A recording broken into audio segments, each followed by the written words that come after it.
Hey guys, it's Nova Joe, and I have got a heck of a Inferno run video here. This is going to be covering DLC 1, Mission 7, which is called Engage Teleportation Anchors. And this mission, I just beat it on Inferno, so I'm going to be showing you that run, obviously. But I have played through this mission, I cannot tell you how many times, trying to beat it. And this was one of the hardest missions to beat. However, I'm going to show you how to do it with minimum fuss. Apparently there is a weapon, and you can see it over there in my weapon category, the Tempest ATS, that does something pretty cool other than explode. So I will tell you about that in just a minute. But we're going to be taking the Air Raider into Mission 7 there, and we're going to take with us, obviously I've already gone over the Absolute Bunker DZ. For those of you who don't know, it's shields. As you can see, I got 5 that can take 84,000 points of damage, so they can take a beating each layer. We've covered the ZE Blaster, however I have not covered the Caliban Support Vehicle SA Turbo or the Tempest ATS here. So the Tempest ATS is a base game weapon you can pick up. And as you can see here, I have got the damage maxed out at, what a weird number for max damage, 479,873.2 points of damage with a 100-meter blast radius.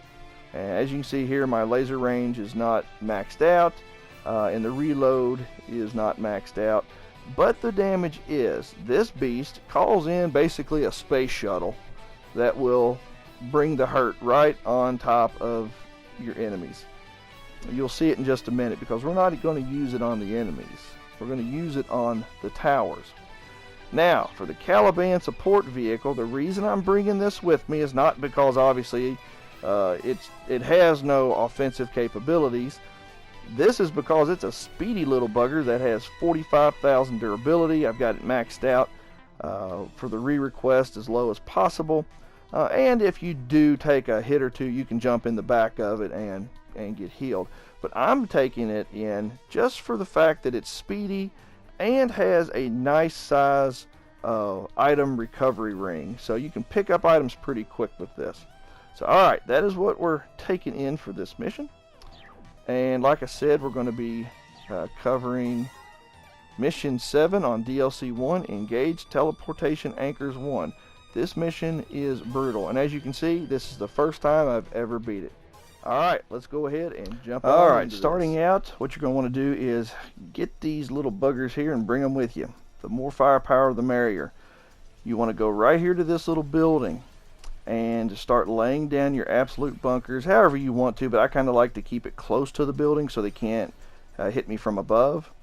And just lay out your absolute bunker DZs. No enemy will come at you while you are throwing these out. Now go ahead and throw out just 2 of your ZE blasters and save 2 for later.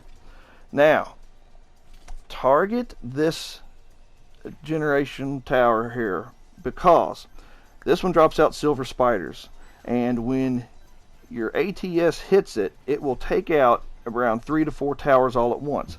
Now, I was telling you earlier, there's something special about this weapon. What is special about it is that when you hit the towers and blow up several of them, it will not make enemies come out of the other towers to the left. Watch, you'll see. Boom. We drop about 4 towers all at once there. Now, the towers that took a little bit of hit from the ATS will come at you, but not all the towers at once. Now, if you use any other weapon, bulge laser, whatever, every single tower will send out its enemies at you. So, the ATS, for whatever reason, does not trigger all the towers. It just triggers the ones that are in its blast radius that it doesn't outright destroy. The rest of them stay dormant until you attack them. So, here we go.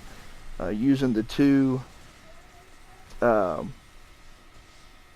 laser turrets here to take out the enemies and fill up the Tempest again. And here we go. I'm going to take this one out, because this one's generating hornets. So just gonna keep it on here. That's the problem with the ATS is that, or the Tempest, is that you have to keep the bead on it. You can't just like laser designate it and walk away. You have to keep the laser eye on it. Otherwise, your space shuttle's not going to hit it. So, I know it's not a space shuttle, guys. I'm just being corny here, obviously. Alright, boom, gone. Now, all those Hornets are gone. Now, you've got some ants here. So, just sit here and watch your ZE blasters do their thing. Don't activate the second set of them until the first set runs out. Just because these things take a while to reload, and they're really the only offensive weaponry you have for up close and personal combat. So, the Tempest has got to reload before we can move forward. So right now, you just gotta let your ZE blasters do the thing. And when these first two go empty, activate your second two. And that tower that you partially hit with the Tempest will continue to generate ants or whatever critter while you are... I think sometimes they generate different bugs. Like, they don't just generate one particular bug, but will actually generate different bugs sometimes. So, now the Tempest is filled.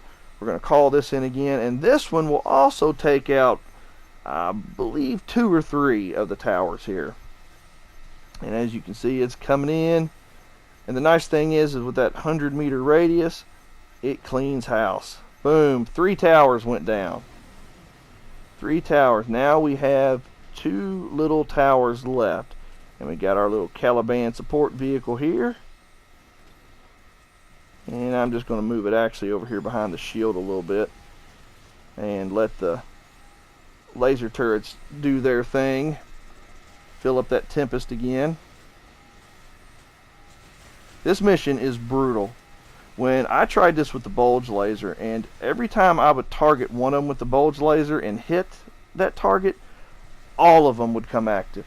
Every single time, every one of the towers would become active and start throwing just a horde of insects at me. So, I don't know why this works like this, but for whatever reason, the Tempest is the weapon to use on this, because when it blows up the towers that it hits, the rest of them don't wake up unless they've taken a little bit of damage from that blast radius. So we're sitting here going to try to take out the last 2 towers here and pray that one of these insects does not get in the way. Trust me, this looks like it's easy. This was not easy. I cannot tell you how many times I played this mission trying to beat it. It just did not bode well for me. Until I tried this and realized that the Tempest was the way to go. Look at that. Every tower is down. Now we have just a few bugs. And so you're going to want to leave some alive. So go ahead and reload your ZE blasters and get into the Caliban and start picking up fast. Because your AI guys are going to take out the last 2. So get into the old medical support vehicle here and take off like a bullet, picking up every box you can. Like, I'm obviously still trying to level up my weapons, which I never can seem to find an upgraded version of any of my DLC guns anymore. And I still got several that need to be leveled up, but for whatever reason I cannot get anything new. Nothing at all. Not a thing. I've got all the weapons. I've got all of the DLC weapons. I just can't get upgraded versions of them. I don't know why. I don't know why it does this. Maybe I need to play these Inferno missions online. I don't know. Maybe my RNG is just really off. So here we go, picking up some green boxes and just hoofing it as the AI guys are doing their best to try to take out that last little buggernaut. So yeah, here they come. It ain't gonna be long now. They're gonna get him. Let's keep going down through here. Try to grab the last few boxes that I can. Praying and hoping that I get an upgraded weapon. And I've already told you guys that I still can't get any upgraded weapons. And I'm doing this voice recording after the fact, so you already know the answer to this. I got no upgraded weapons. So, I did get some level 100 weapons, but nothing upgraded. Alright guys, as you can see here, I picked up quite a few boxes. Got a few level 100 weapons in here, but nothing upgraded. But that is how you beat this mission, guys. That's how the easiest way it has been for me. Stay tuned. Got another Inferno run video in the works. And as always, guys, take care. God bless, and keep on gaming.